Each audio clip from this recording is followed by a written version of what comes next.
நீங்கள் பார்த்துக் கொண்டிருப்பது உங்கள் விஜய்.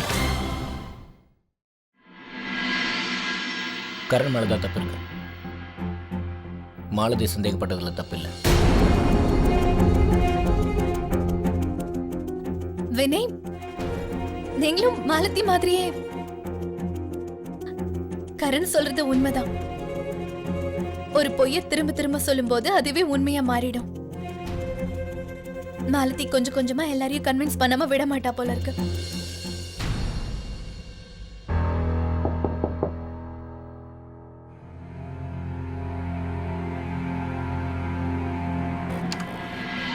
ஜீவிதா மேடம், ஷாலினி மேடம் உங்களை கூப்பிட்டாங்க. நான் இப்ப வந்துடுறேன். சரி.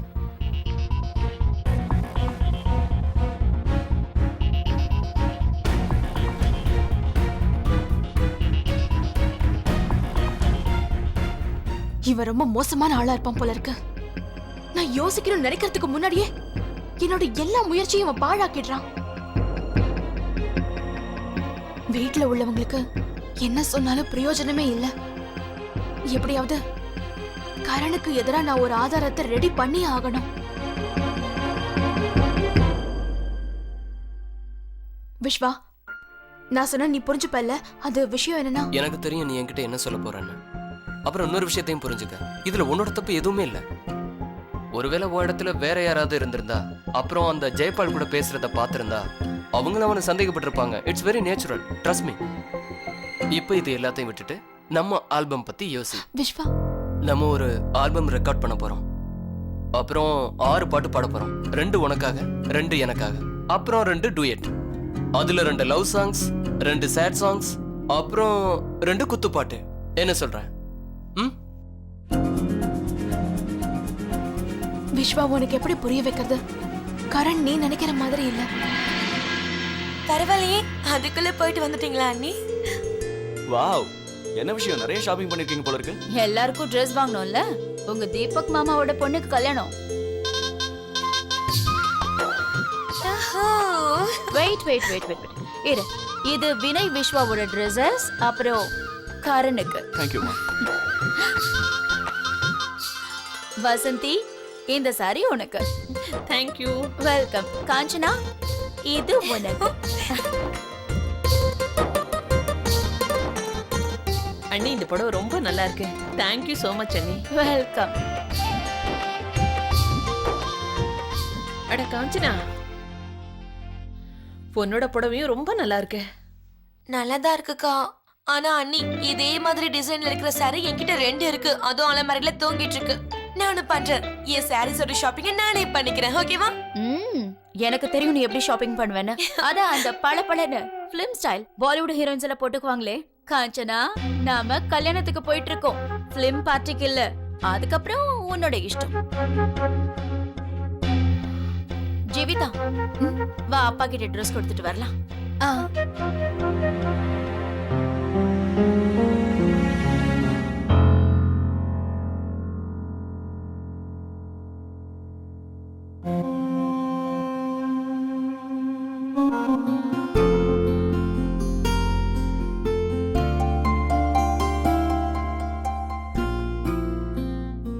பூவெல்லாம் ரொம்ப அழகா இருக்குல்ல ஆண்டி?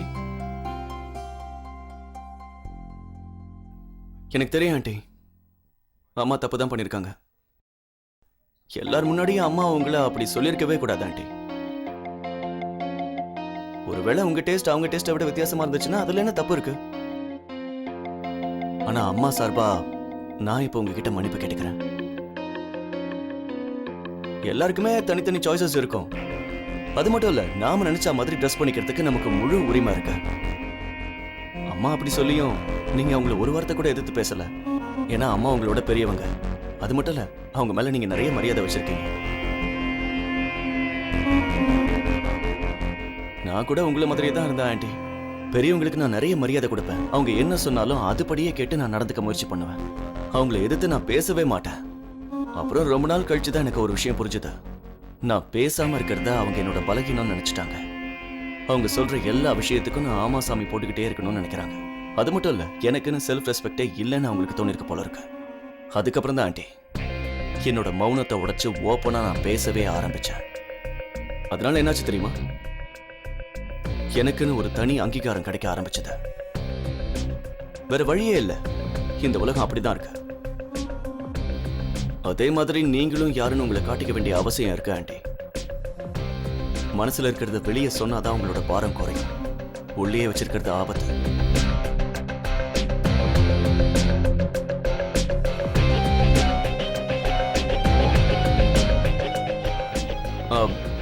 நான் போய் அந்த ஷெர்வானியை போட்டு பார்த்து செக் பண்ணிட்டு வரேன்.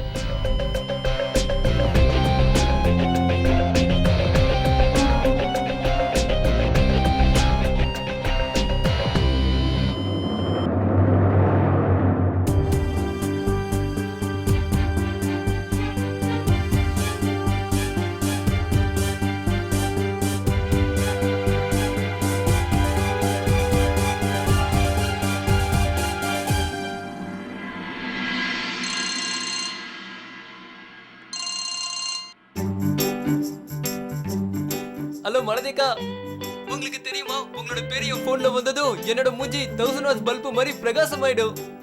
ஆனா என் முகத்துல ஃபியூஸே போயிடுச்சு தாமு. ஏன் என்னாச்சுக்கா? என்னன்னு என்ன சொல்ற? இந்த கரண் இருக்கால, அவன் மண்டைய போட்டு உடைக்கணும்னு தோணுது. எங்க வீட்ல எல்லாரையும் ஒருத்தருக்கு ஒருத்தர் எதிரி ஆக்கிட்டு இருக்கான். எரியிற விளக்குல எண்ணெய் ஊத்திட்டு இருக்கான் தாமு. அப்புறம் நான் அதை பார்த்துட்டு இருக்கேனே தவிர என்னால வேற எதுவும் பண்ண முடியல தாமு. அக்கா, நீங்க கரணை பத்தின உண்மையை ஏன் எல்லாருக்கிட்டையும் சொல்ல மாட்டேங்கிறீங்க? என்ன எப்படி சொல்ற? உனக்கு தெரியுமா அந்த கரண் எவ்வளவு ஸ்மார்ட்னு? என் அக்கா, என் புருஷன் யாருமே நான் சொல்றது நம்பலன்னா அப்புறம் நான் யார்கிட்ட போய் சொல்றது? அதையும் மீறி நான் சொல்ல வந்தா அந்த கரண் என் வாயை அடிச்சிடுறான். எல்லாரும் முன்னாடி நான் பேசுறது தப்பு நிரூபிக்கிறான். நான் என்ன பண்றது? என்னால பாத்துட்டு சும்மா இருக்க முடியல. கையை கட்டிக்கிட்டு என் வீட்டுல உள்ளவங்க அழிஞ்சு போறதை என்னால பாத்துட்டு இருக்க முடியாது. அப்புறம் நான் கரண்ட்க்கு எதிர ஏதாவது பலமான ஒரு ஆதாரத்தை கண்டுபிடிக்காத வரைக்கும் என்னோட பேச்சு யாரும் இங்க கேட்க போறதில்ல. இருந்தாலும் வீட்டுல உள்ளவங்களுக்கு நான் நம்பிக்கையை வர வச்சாகணும். அதுக்கு ஏதாவது பண்ணி ஆகணும். அப்புறம் தாமு, நீ தயவு செஞ்சு டென்ஷன் ஆகாத. அப்புறம் ரிஷிகேஷ்ல இந்த விஷயத்தை பத்தி நீ யார்கிட்டயும் டிஸ்கஸ் பண்ணவே பண்ணாத. ஓகே தாமு, நான் அப்புறம் கால் பண்றேன். பாய். பாய்க்கா.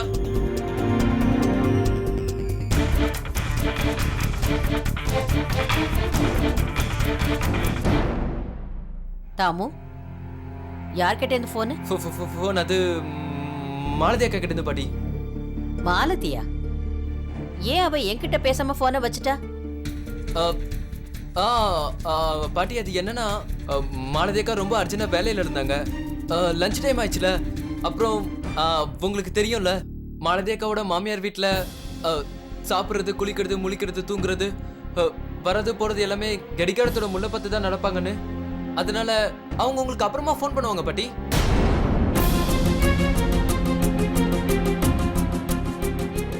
நீ எதையோ என்கிட்ட மறைக்கிறேன்னு என் உள் மனசு சொல்லுது. இல்ல பாட்டி, நான் ஏன் உங்ககிட்ட இதெல்லாம் மறைக்கணும்? அது அது அம்மா சொன்னாங்க, மார்க்கெட்டுக்கு போய் காய்கறி எல்லாம் வாங்கிட்டு வர சொன்னாங்க. நான் அதை சுத்தமா மறந்துட்டேன். பாட்டி, ரொம்ப லேட் ஆயிட போகுது. நான் போயிட்டு சீக்கிரமா வந்துடுறேன், சரியா?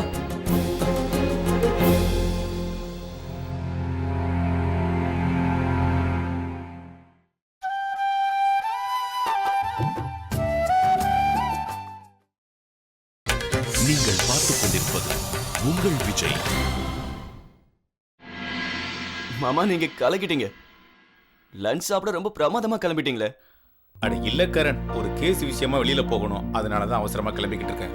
கேஸ் என்னமோ வினையோட தான், ஆனா அப்பா அதோட ப்ளூ பிரிண்ட் ரெடி பண்ணி வைக்க சொன்னாரு. அதான் கிளம்பிட்டேன். அப்ப நீங்க லஞ்ச் சாப்பிடலையா? ஆமா, இன்னைக்கு அக்காவோட மெனு இல்ல.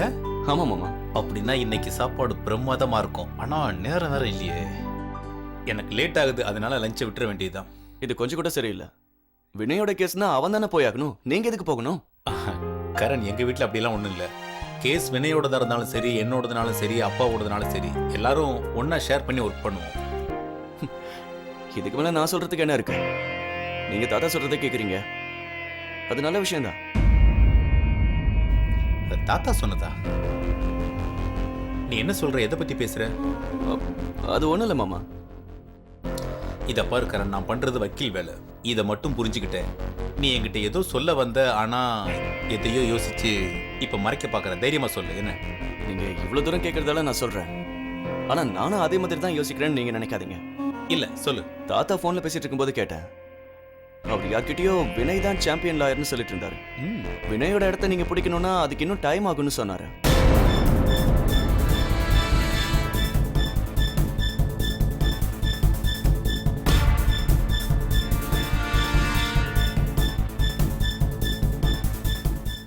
மாமா போலாமா?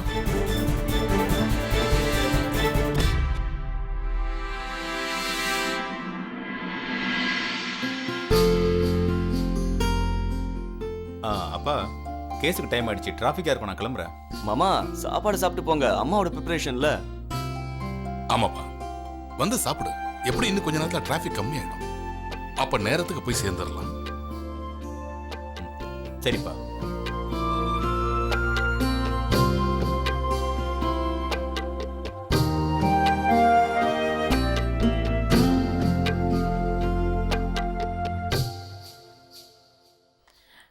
வினய், மாமா சொன்னாரு நமக்கு ஹை ப்ரொஃபைல் கேஸ் கிடைச்சிருக்குன்னு.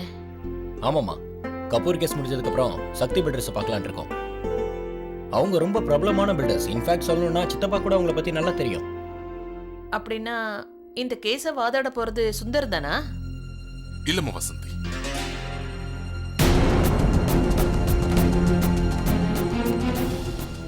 இந்த கேஸை வினய் தான் வாதாட போறான்.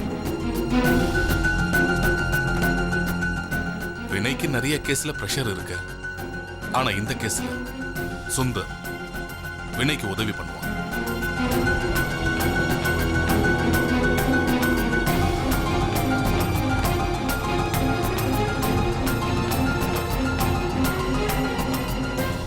ஆனா அப்பா, ஒருவேளை வினய் மத்த கேஸ்ல பிஸியா இருந்தா இந்த கேஸை வேணா நானே ஹேண்டில் பண்ணட்டுமா? நான் ஒன்றும் அவ்வளோ மோசமான லாயர் கிடையாது.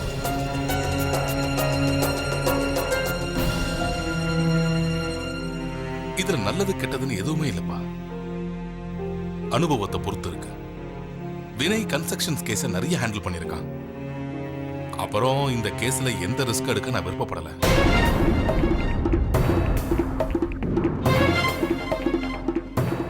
இங்க பாருப்பா, வினய்க்கு இந்த கேஸ்ல எவ்வளவு அனுபவம் இருக்கோ அந்த அளவுக்கு உனக்கு இந்த கேஸ்ல அனுபவம் இல்ல.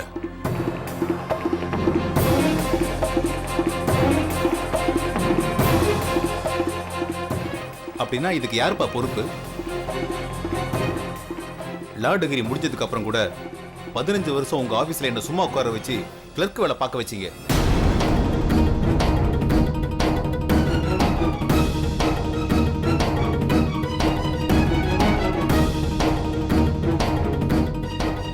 சுந்தர், நீ ரொம்ப சத்தம் போட்டு பேச ஆரம்பிச்சிட்ட. அந்த நாளை மறந்துட்டியா? நீ பேசும்போது உன் வார்த்தை தடுமாறிக்கிட்டே இருக்கும். அந்த மாதிரி நேரத்துல நான் ஏதாவது வக்கீல் மாடி கொண்டு போய் உன்னை நிறுத்தினா அவங்க உன்னை வெத்து காக்கித மாதிரி கிழிச்சு போட்டிருப்பாங்க.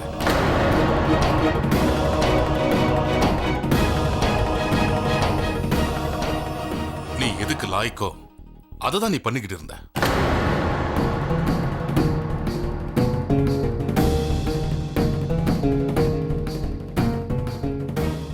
ஆனா இப்ப காலம் மாறி போச்சுப்பா. இனிமேதான் நான் யோசிக்கணும், நான் எதுக்கு லாய்க் ஆனவன், எதுக்கு லாய்க் இல்லாதவன்.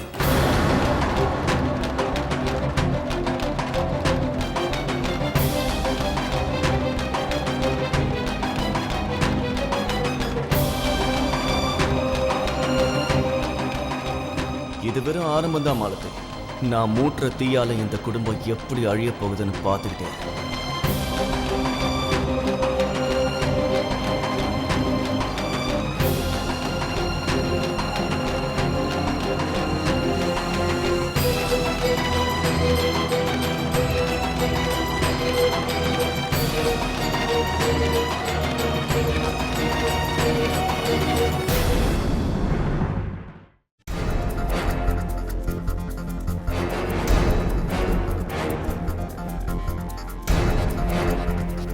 காஞ்சனா,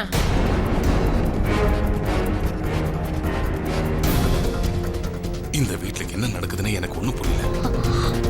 அப்பா,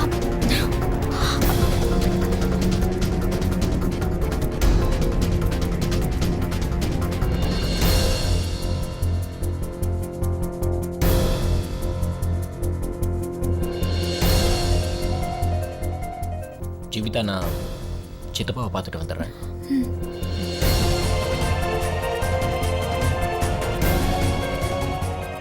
இந்த குடும்பத்து மேல யாரோட கண்ணு பட்டதுன்னே தெரியல.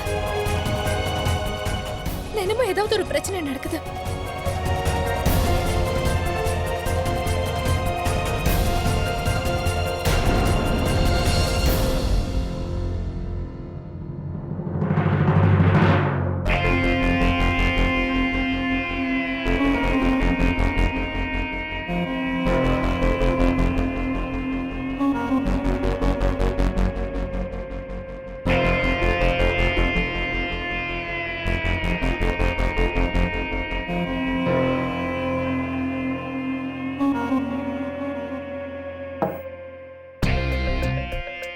நான் தான் சொன்னேன்ல, உன்னை யாரும் நம்ப மாட்டாங்க. அதோட உன் பேச்ச கேட்கறதுக்கும் யாரும் இங்க தயாரா இல்லை. உன்னை நினைச்சா பாவமா இருக்கு. நீ பார்த்துக்கிட்டே இரு. இந்த குடும்பத்துல இருக்கிற ஒவ்வொருத்தரும் எப்படி சண்டை போட்டுக்க போறாங்கன்னு. இந்த சகுனியால வதேரா குடும்பத்துல மெகா மகாபாரதத்தோட நேரடி போலி பரப்ப ஃப்ரீயா. பணமே இல்ல, டிக்கெட்டும் இல்ல. ஆனா ஒரு விஷயம் ஞாபகம் இருக்கட்டும், உன் அழகான கண்களால இதையெல்லாம் நீ பார்க்கலாம். பேசணும்னு முயற்சி பண்ண உன் பேச்சையை நிறுத்திடுவேன். கரண், பார்க்கணும் தான் சொன்னேன். உனக்கு புரிஞ்சதில்ல? நல்லா இரு. பாய்.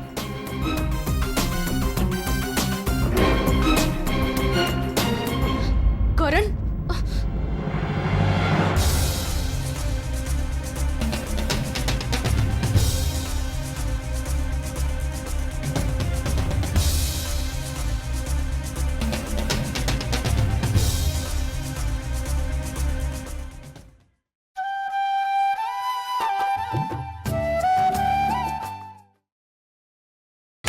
நீங்கள் பார்த்துக் கொண்டிருப்பது உங்கள் விஜய். மாலதி, உன்னோடது கண்ணா இல்ல துப்பாக்கி குறியா? கண்ணால பார்த்தே அவனை சுற்றுவ போல இருக்க.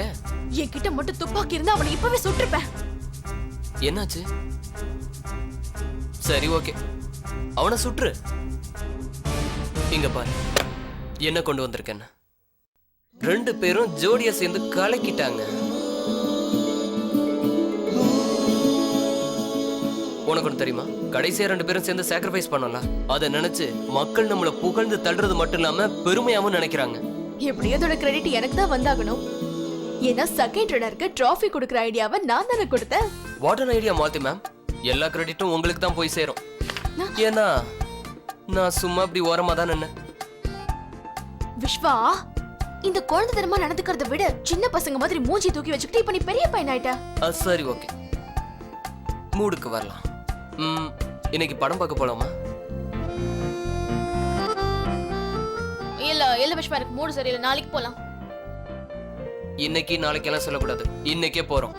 நாளைக்கு பண்ணணும்னு நினைச்சதை இன்னைக்கு பண்ணு, இன்னைக்கு பண்ணணும்னு நினைச்சதை இப்பவே பண்ணு.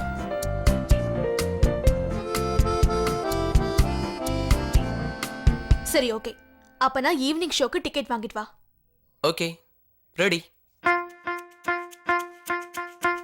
ஏன்னா அதுக்கு முன்னாடி எனக்கு ஒரு முக்கியமான வேலை இருக்கு. விஸ்வா, நான் இப்ப வந்துடுறேன். இன்னொரு முக்கியமான வேலையா? என்னை விட ஒரு முக்கியமான வேலையா? என்ன வேலையா இருக்கும்? அக்கா, இது எல்லாத்தையும் கரண் தான் பண்ணா. மாலதி, நீ கொஞ்சம் கரணை விட்டு தள்ள. வீட்ல ஏற்கனவே நிறைய பிரச்சனை போயிட்டு இருக்கு. இது நல்ல விஷயம் இல்ல மாலதி. இந்த பிரச்சனை பெருசாகிறதுக்கு முன்னாடி நம்ம ஏதாவது பண்ணியே ஆகணும். அக்கா, நீ இந்த விஷயத்துல எனக்கு துணையா இல்லாம போயிடுவேன்னு பயந்துட்டேன்.